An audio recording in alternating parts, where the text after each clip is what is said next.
Hello, and welcome to the Canadian Story, where we discuss what Canada is, what Canada could be, and what Canada should be. Hello, everyone, and welcome to the Canadian Story. I'm very pleased to have Ellis Ross as a guest today. Ellis, it's just a pleasure to have you. I've been following your political career for about half a decade now. And I actually went up and helped your friend Dan Davies in the recent provincial election. You're the guy. Ah. I'm the guy. So you're running for leader of the BC Liberal Party. But tell us a little bit about yourself that maybe people wouldn't know.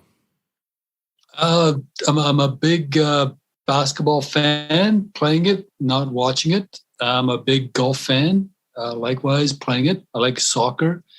But more importantly, I like coaching a lot of people into not only succeeding in sports, but succeeding in life.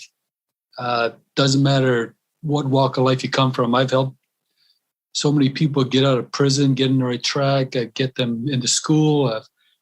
I actually, when I was coaching the junior girls 17 under team, parents would ask me to go and discipline their kids for not doing their homework or skipping school.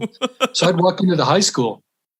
And when I walk into the high school, the whole hallway would split in half and everybody would go running away and saying, I don't know who's here for. Oh, no. Wow. So seriously. You're a man of authority. You're a man who people, and you've earned that. They knew if I showed up in high school, it was serious. Yes. Right? They knew it. Yeah. Well, and you've earned that through competence and merit. And I know that you're a BC Liberal, so there's federal Liberals and federal Conservatives in your party. But I want to talk a little bit about what your philosophy of life is, which then informs your politics. Like, what would you say is the guiding principle of your life? Well, given where I came from, I was born and raised in reserve. And probably when I was 14 years old, I realized I got no way out. I got no future. I'm going to be a drug-using, drunken wanderer of my streets. And so over the years after that, I quit doing drugs then till I was about 20. And then I started drinking heavily for about 10 years. But then, over the lifetime, I started learning things on my own, and other people would teach me.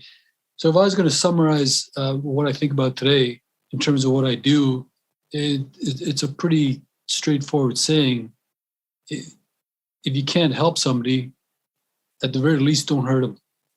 And I've done as much as I could to help everybody that I came across that needed help, that legitimately wanted help, that was willing to do the hard work it takes to get out of a bad situation. So that's basically my philosophy in the work that I do and in life in general. Oh, I love that. I think that's the name of the episode. Like, that's just such an amazing line. So I'm very interested in this because this is the part of the Canadian story that I feel like Canadians don't get to hear, which is the story of our First Nations. And so tell us what it's like to love this place that has hurt your people so much, but the land has been with you your whole, like, for tens of thousands of years. What is that like? I can't imagine it. It just seems so beautiful to me. Well, it is because, let's be clear, the people of today did not hurt the Aboriginal people.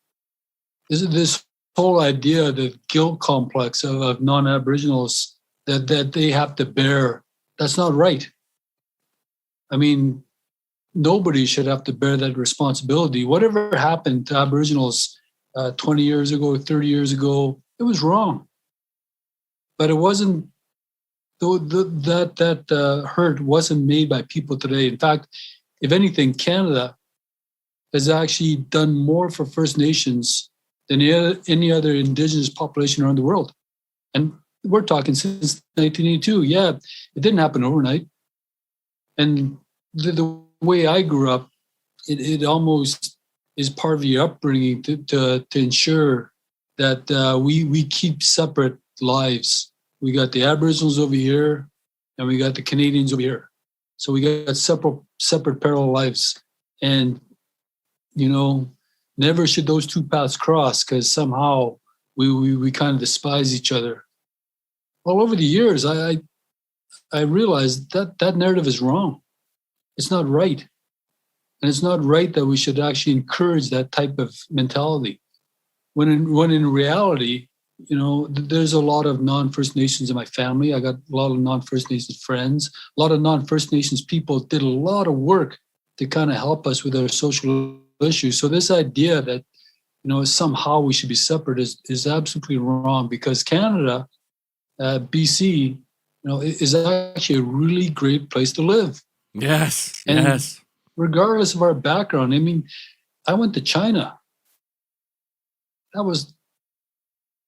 don't want to go back there again. Right. I've read reports where some kids in third world countries were living in dumps because they go there to collect plastic to sell in a market every day. Yep. And looking for food.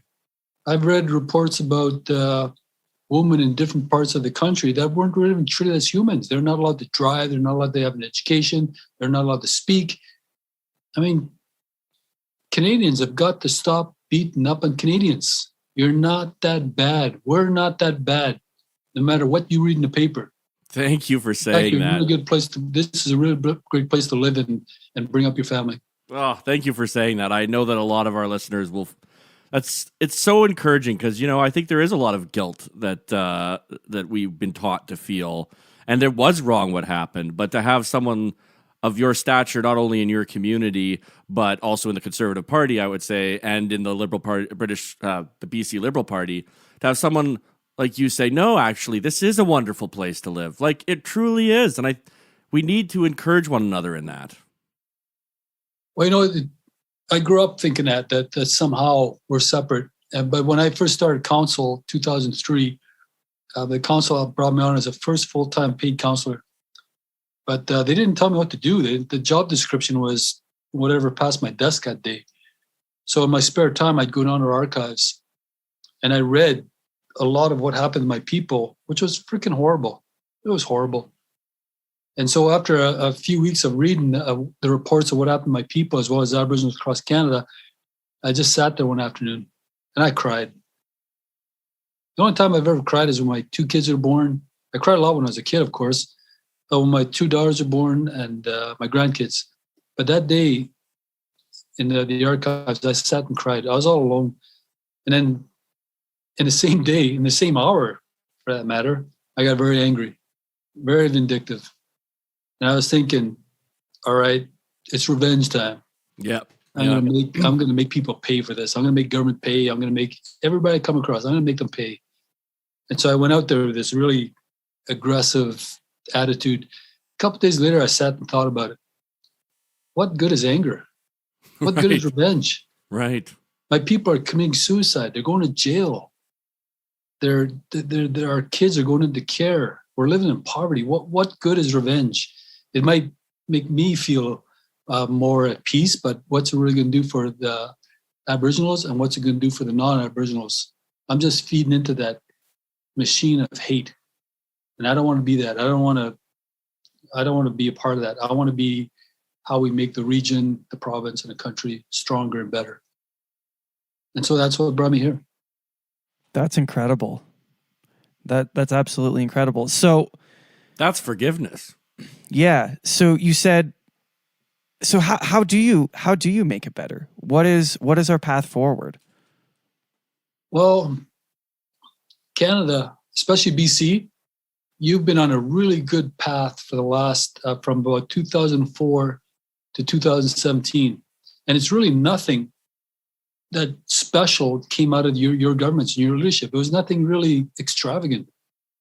It was basically your governments telling the corporate world, saying, you've got to include the First Nations in your business plans. You've got to include them in a meaningful manner. And so my band back in 2003 was probably one of the poorest bands on the west coast of BC. Canada was threatening to come in and shut us down as a council because we couldn't pay our bills. we're in so much bad deficit. That's reversed now because we signed an agreement with BC 12 years ago on forestry agreements, so we could log and share in revenues. We signed an agreement with Rio Tinto Alcan, the local smelter, for remodernization, and we signed agreements with LNG. So nothing that really came from government, nothing really came from the non-Aboriginal populations. It was just this partnership with government, corporations, and ourselves got us to a point where my band really doesn't need government funding. We don't talk about suicides anymore. We don't talk about welfare lists. We don't talk about a lot of the issues we were talking about 15 years ago. Now we're talking about, what's next? Oh, my kid just got a mortgage in town. Oh, my brother went to Vegas for vacation. Oh, my $60,000 truck is good in the winter, but I just bought a $40,000 car for the summer. This is freaking amazing. Oh, yeah. Yeah. It's amazing for an Aboriginal. And I just sit back and I'll give you one example. I was playing basketball at my gym, and we were just starting to see the money roll into our band, and our kids were getting jobs, and we're in a break in a basketball game. And we were sitting all on the bench, and some of the players I used to coach were all sitting there. And one guy said, man, am I ever going to get dinged with taxes this year? And they all started talking. And they all started kidding each other. And the other guy said, well, that's because you're single. You got to get a wife. The guy said, yeah, but I'm single, yeah. But I bought a truck. I want to buy a house. And you know what? If I wasn't making $125,000 a year, I wouldn't have gotten taxed so much. It's not right. I love it. $125,000. This is for a guy that barely finished grade 10. And I'm sitting at the bench, I'm at the side of the end of the bench, and I'm chief counselor. So I got up and walked over to them, all of them. Guys, what you guys just said, you make $50,000 more than I do, and I'm the chief counselor. Get over it. But I kind of think that's the kind of stories Aboriginals should be telling today. Yeah. Do you see that happening across the country? No. Why do you think that is? Well, mainly because a lot of First Nation communities really, for whatever reason, don't take advantage of the economic opportunities that are placed in front of them.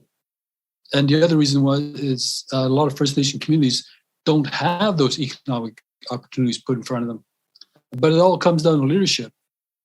I don't truly believe that this falls on the shoulders of government. It's not their responsibility to kind of ensure that First Nations become independent. It's got to be collaborative. I mean, there was no reason, other than the well-being of our citizens, why we should have signed on to LNG. We could have denied it. We could have said no. Nothing would have changed. We would have still had the same unemployment rate, the big welfare list, the same social issues. But it was a conscious decision by our leadership back in 2003 and said, no, we're going to engage and we're going to make sure we do it on behalf of our membership. And the rest is history. And we're not looking back. It's a great time. I've heard that there are a number of bands in BCs that are starting to replicate that, even in the Okanagan area too, right? Well, those guys got a head start in us. Oh, right. Right? Fair. They knew just because of the value of their land and location, but they also had engaged with pipelines long before we ever did. Right. But nobody had ever engaged on a scale of what we did in terms of a major project. Nobody ever done that before. So we made some mistakes. But I think what's happening now is a lot of First Nations trying to duplicate what we did. Yeah. Now, that's tough to do if you don't have the capacity, and more importantly, if you don't have the leadership. Yeah, leadership is so important. I think people underestimate the value of true vision, right? Like people really, at least this is just my thinking on it. I really do believe that vision is it's manifestation, right? You manifest something into reality. You say, okay, this is where I want to go. It's like building a house, right? It's like you see a patch of land and you're like, okay, I'm going to plan out the house. I'm going to hire the labor. I'm going to get the materials. And before you know it, given enough time, suddenly you've manifested a house, right? And in a sense, what leadership is it's manifesting a different future. Because like you said, everything could have stayed the same. Nothing necessitated that it change except for leadership. That's it. Yeah. And in fact, that process, dream to reality, was actually one of the darkest times of my life. It was a horrible time. Even though we're talking about reducing unemployment, we're trying to talk about getting rid of suicides without the programming. We're talking about all the social issues, but it was really hard to do. We were battling opposition, we're misinformation, rhetoric from all over BC. Yeah. My band actually went to court with band members, and it just tore our community apart. Nobody remembers that. I went to a public meeting once where they basically wanted to run our elected council out of town. And I was the only councillor that showed up. And I was watching our people just freaking yelling and screaming at each other. Those that supported council, those that wanted to boot us out. And when I saw it getting to the point where they had lost total control, half the gym hated me. Yeah. The other half supported me. So when I see everybody getting up and yelling and screaming, now I think it's going to turn to violence. I walked up and I took the mic away from the chairman, and I told the chairman, "You've lost control of this meeting. Right. And if you don't do something bad's going to happen. So let me get control back for you." So I turned around and looked at my people, and then there's people hanging off the rafters. Right. The place is packed. Yep. And there's so much emotion. So I told everybody, settle down. I said, I know these guys want us out as elected council. I know they don't support us. I know what they're saying, but you got to listen to them. Right. You got to be quiet. You got to behave. And I guarantee you, I promise you, council will respond. But you guys, you can't talk like it. You can't yell. You can't threaten each other. So settle down, let them finish, and just be done with it. But there was days where, I just didn't even want to get out of bed. Yeah. Right? Well, you're watching your community be ripped. Great. Everybody's got jobs. Council's got lots of money now. But I remember those days. That is leadership. That is leadership. I love that story of I could picture you walking up to the mic and settling the room down. That's leadership. It wasn't fun though. It wasn't fun. No. Well, leadership hardly ever is, because you're turning chaos into order, right? And that takes will. It takes an incredible amount of willpower to be able to do that. Yeah. Well, we're starting to mend the relationships now. I mean, literally, at the height of it, brothers weren't even talking to brothers at the same dinner table. Wow. Friends weren't talking to friends. We're starting to come out of it now, but we're still trying to heal. But I still have a lot of animosity for those that stoked the fire. That had can you tell us more about that? Yeah. What we're trying to happened? achieve. Tell us the story. This is the story. What happened? Like, why was your community ripped apart? Well, because there was a faction of people that made claims that we were embezzling money, we were making secret deals with the government. In fact, if you look through the court case is called Wilson versus Switlo, SWITLO. Okay, and it turned into a libel court case. But this what happens. And I see this happening in BC, and I see it happening in Canada.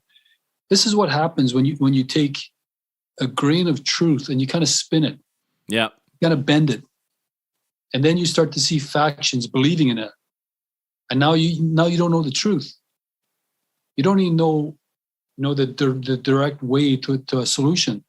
Because now you got people arguing that point that's kind of vague but incriminating. Right. Yes. Cancel culture, I see right? this in Cancel Canada, culture. right? Arguing over its resource industry versus the environment, right? Sending oil to the United States at discount rates, sending LNG to the United States at discount rates. You want electric cars, but you don't want to do the mining. Yeah. Yeah. So I see this. There's a lot of misinformation happening. There's a lot of mistrust. And nobody seems to have a handle on, wait a minute, guys, here's the baseline facts. Can we start with that? And that's what basically happened to our band. It was, we just let it get out of control, and we didn't actually communicate. In my mind, we didn't communicate very well. That's one of the things when I became chief, I made it a point. I'm going to communicate well. I'm going to do it in person, in writing, on social media. I'm going to communicate so much that they're going to be sick of me. Yeah, yeah. I think that's a great way to lead, because then people understand your thought process. Yeah, yeah. But by the time we approved the last LNG agreement that we put in front of our people to vote on, 92% in favor. Wow.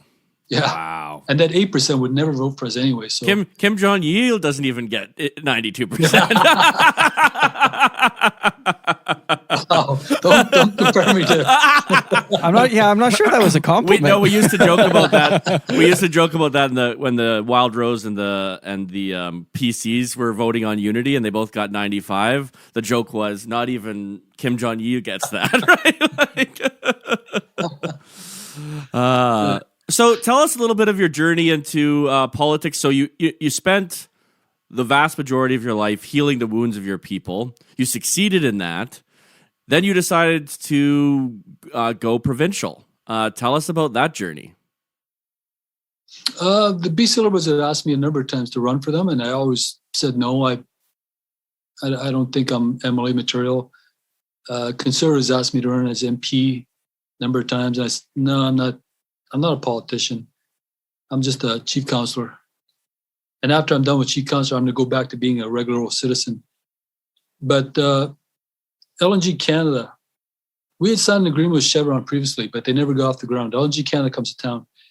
And we can see LNG Canada has got the fortitude to actually approve their project. And we signed a really good benefits agreement with them. It actually guarantees us a future alongside LNG Canada. So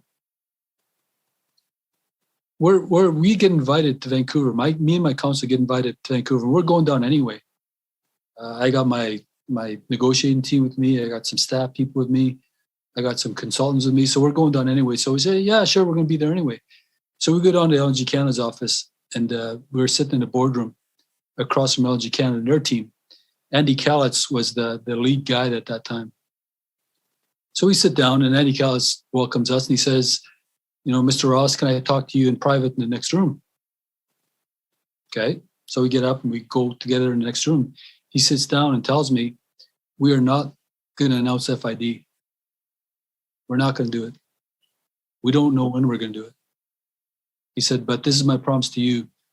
I'm going to do everything I can to kind of get this across the finish line. And man, it was just like I got hit by a ton of bricks. My whole future plan for the Haisla was all built up in LNG Canada. Right. And, I could see us walking away from the Indian Act. I could see everybody getting jobs. I could see everything. Everything was going to be better because of LNG Canada. So when that happened, Andy Calitz cried in front of me, by the way.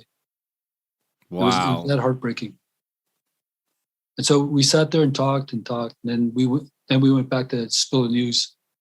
So when we got in the big boardroom, Andy Calitz took his team out. And so I sat there for a second. I said, you know what, staff, you can leave. Consultants, lawyers, you can leave. I just want to be my counsel. So everybody leaves. And I'm sitting there on the council. I said, you know what? It's done. We're done. We got nothing. All those plans? No, because LNG Canada is not going to make FID. We don't know if it'll be next year, 2 years. We don't know. So we got to go back and we got to think of something else. And the jobs that we were enjoying at the time, nope.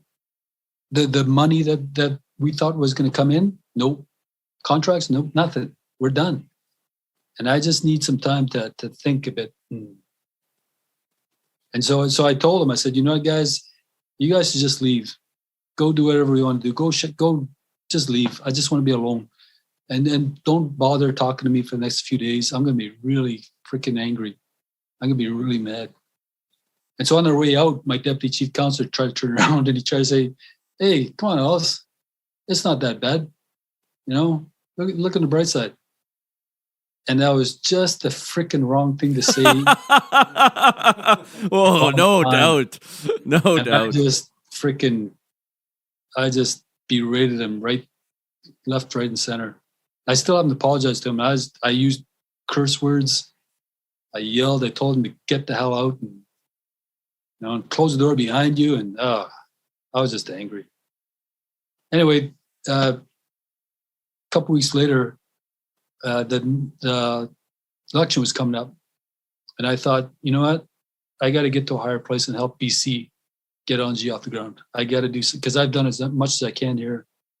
LNG means so much to BC. It means so much to Canada. It means so much to my people. And BC, they need help.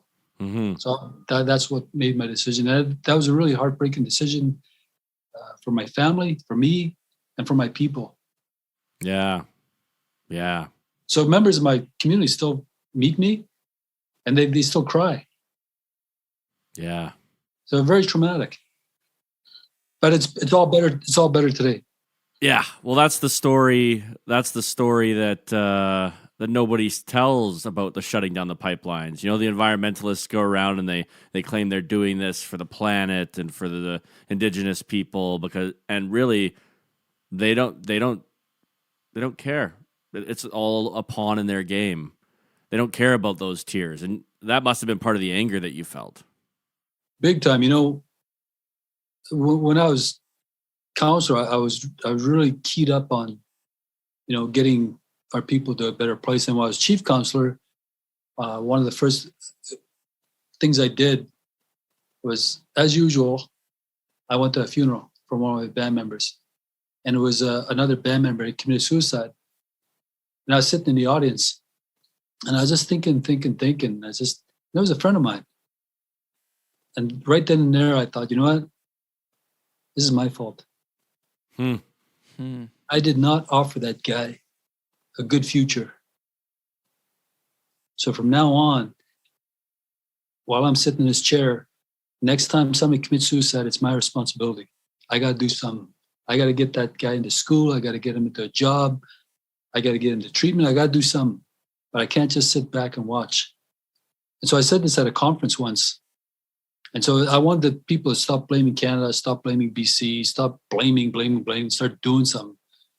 And so I think that people truly understood that, if you trust me and you follow me in some of the initiative I'm trying to take you down in terms of the road we're going down, I guarantee you it'll have some payback.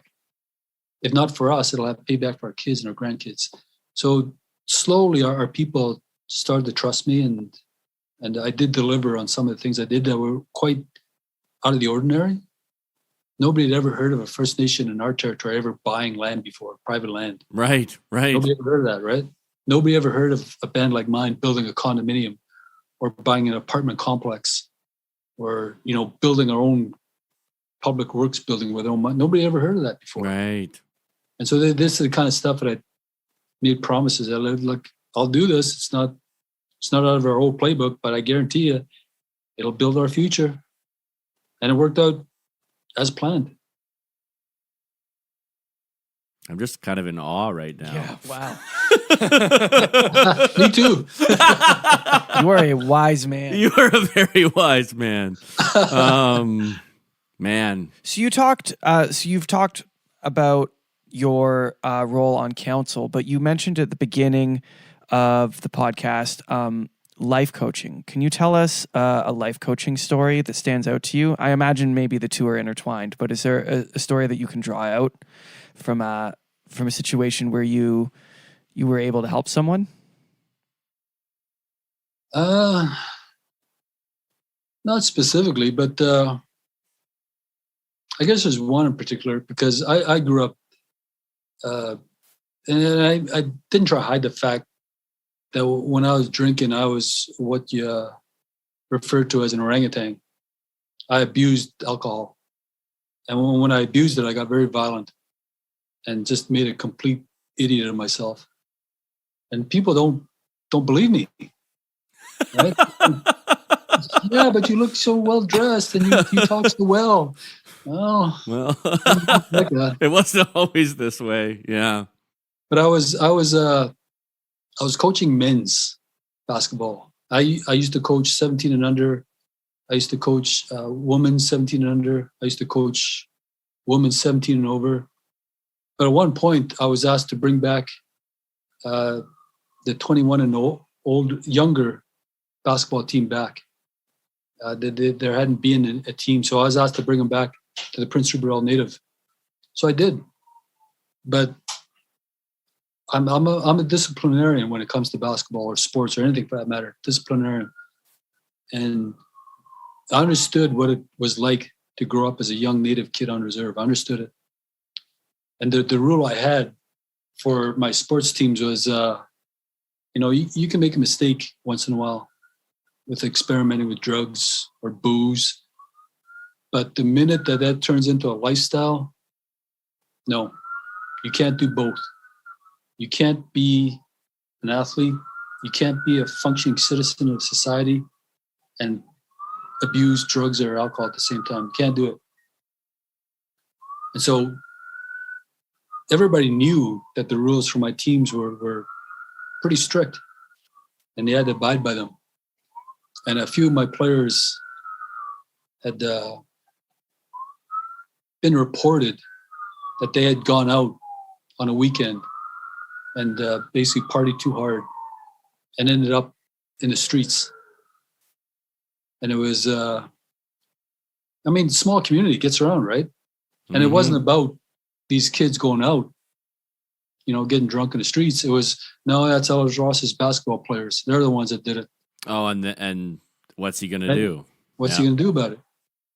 And I didn't really care too much for anybody coming to question me on my approach or motives or whatnot. But when I got him into the gym that night, I didn't hold anything back. It was just like, yeah, you guys ashamed of yourselves? Not only did you guys go out and drink, but you made asses of yourselves. Look at everybody watching you. Look at your family, your mother, your dad, the kids watching you. I said, these kids are looking up to you when they go to the All Native, the basketball tournament. And what do? You're out there in the freaking streets, drunk, staggering around, fighting. Have some goddamn dignity. And so the gym's quiet because people used to come watch our practice. And I realized that time we were maybe raising hell for about 15 minutes. The whole gym was just transfixed. In the corner. Right. Yes. And so afterwards, I just said, I turned around and said, that's it. I turned around and I told my players, get on the wall. And that night I just worked the hell out of them. Wind sprints, go-go's, and it was a lesson. You guys want to fool around? Go ahead, but you're going to pay for it. If you want to play on this team, you're going to pay for it because this is what happens to you in life. Mm-hmm. You pay Jerk for around it. too much, you pay for it. A lot of those kids, though, that I coached 1700, a lot of them took the lessons I taught them, and they still remember them. Are they living by them? They're living by them. Ah, It's beautiful. wow. That's beautiful. Yeah, it's really. Can I ask you? There's a picture of me on Native talking to these young guys in the timeout, and it's a timeout. And when we got that tournament, we actually won that tournament. We came from nothing. We came back. We won that tournament, but it took a lot of discipline. So in that picture, it shows, it shows me. I must have been yelling because there was a vein sticking out of my Right. On Facebook, somebody asked, I said, oh my God, is he mad? And somebody said, yeah, I'm sitting on the other side of the gym and I can hear every word. You are the Canadian Coach Carter. Yes. So okay, so I have a question. I have a question. I've struggled with alcohol and substance abuse, like primarily tobacco, like a lot of smoking. And I'm wondering, you said, you really described when you were describing how you were when you used to drink. I really resonated with that. There's definitely and I don't know if you want to call it an anger in me or probably fundamentally an insecurity that I'm covering up with anger. But how did you get through that? I'm working my way through it, and I feel like I've made a lot of progress. I'm not fully on the other side, but I'd love you to share that with the audience and frankly with myself. So by the time I was 14, I was already experimenting with drugs for a couple of years, and I realized I'm going to amount to nothing. So one night, and I was standing around outside my fire hall, and I just decided, no, I got to do something else. So I decided to play basketball, and I became quite good at it. And so I devoted everything I had to running, training, till I hit my 20s, and then I turned to alcohol, which was kind of sociable, right? Only on paydays. Oh yeah, exactly. Yeah. Right. But by the time I hit my 30s, I was basically drinking every night. After work, I just have a few beers. A few beers meant 8 or 10 beers. Yep. Every night. And then on weekends, not just paydays, I just get super drunk, super wasted, and I go out and do the stupid guy things like fighting and arguing and. Yep. So by one morning, and this wasn't passed down behavior. These were my choices. I decided to try drugs. I decided to stop. I decided to drink. I decided to stop. I don't blame this on anything or anybody. It was my decision.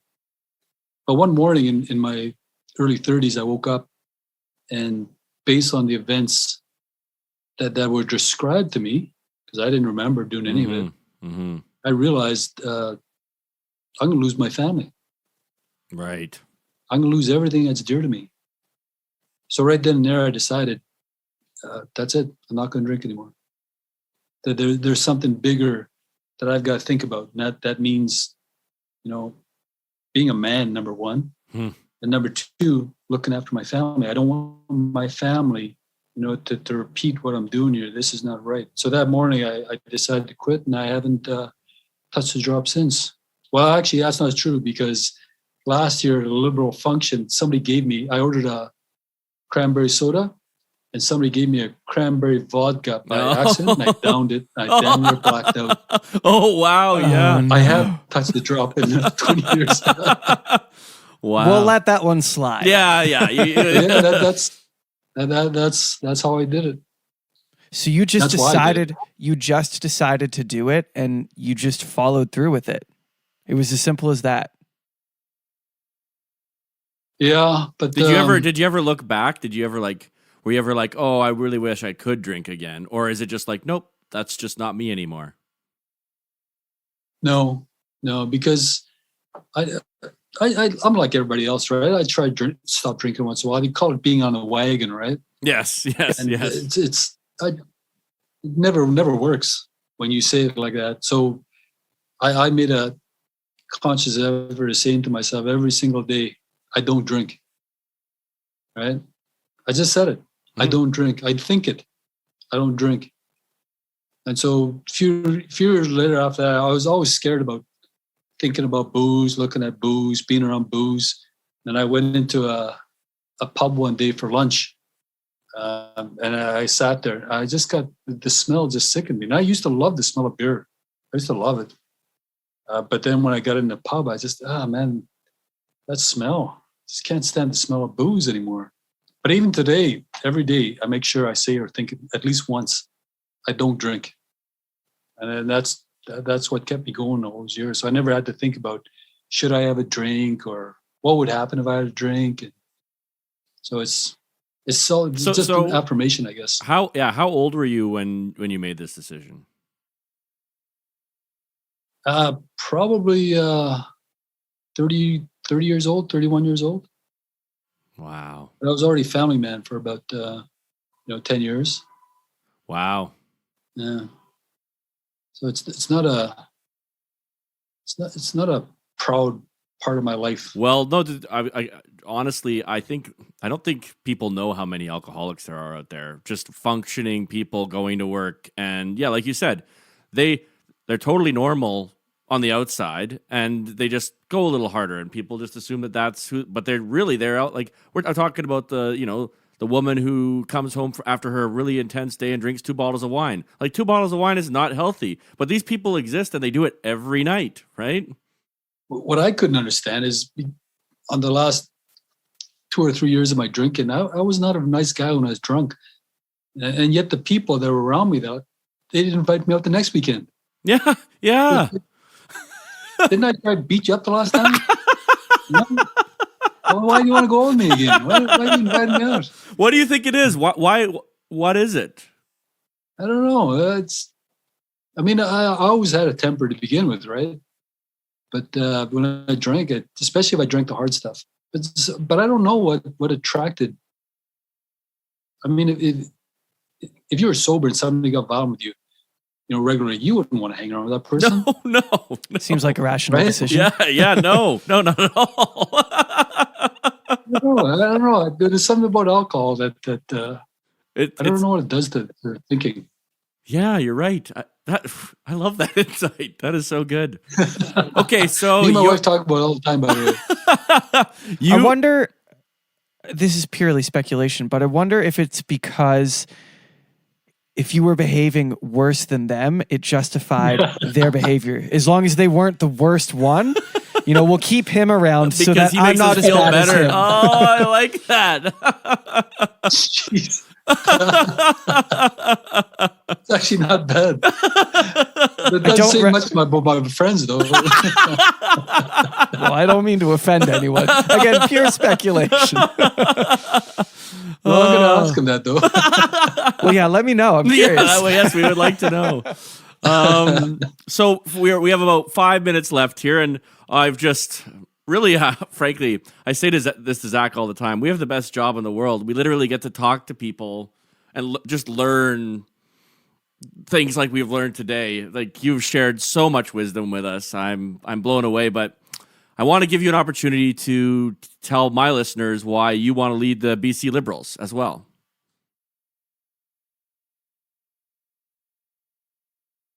Well, it's not necessarily wanting to lead the BC Liberals per se.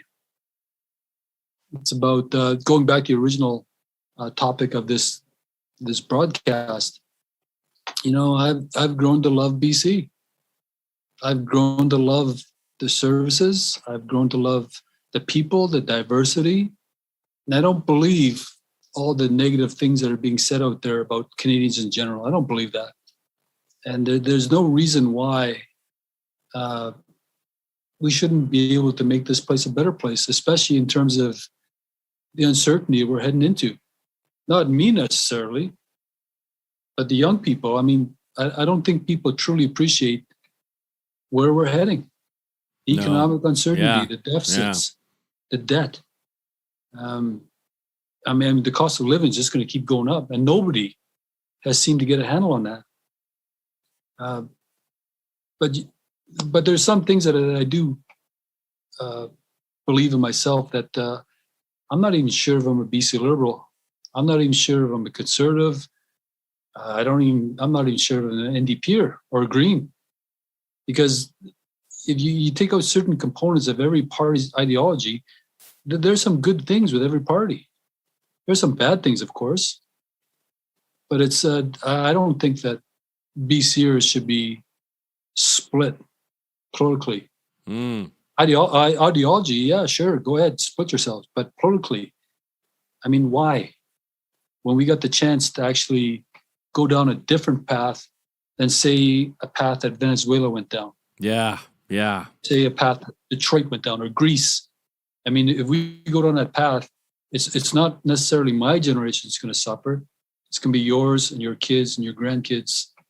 And so I'm basically doing this as more of a way to tell BC, you know what, we've really got to think about our status today and what we think about what BC is going to look like in the future. That's mainly why I'm doing this. Oh, well, I think you should clip that and send it out in an email to the entire membership. I'll send it to you. Yeah, he'll send you the clip. Send me the recording. Yeah, we will. Thank you so much, sir. I'm blown away by you. I've known a lot of politicians. I've worked for Stephen Harper, Jason Kenney, Ronna Ambrose. Wow. And I've never in my whole life met someone that I respect more in terms of wisdom. I could say that with absolute certainty. So thank you. I didn't know you really that well, and you came on, and I'm blown away. Well, thank you very much. I appreciate it. Thank you for listening to The Canadian Story. You can find us on Instagram and Twitter at The CAD Story. That's The CAD Story. If you enjoy this podcast, please share it with your friends and family. Let's work together to remind Canadians how great their country is.